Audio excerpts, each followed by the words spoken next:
نحمده ونصلي ونسلم على رسوله الكريم أما بعد فأعوذ بالله من الشيطان الرجيم بسم الله الرحمن الرحيم واركعوا مع الراكعين۔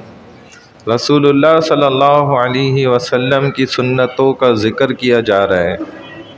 اللہ قرآن میں بھی فرماتے ہیں کہ رکوع کرنے والوں کے ساتھ رکوع کرو، یعنی کہ جھک جاؤ۔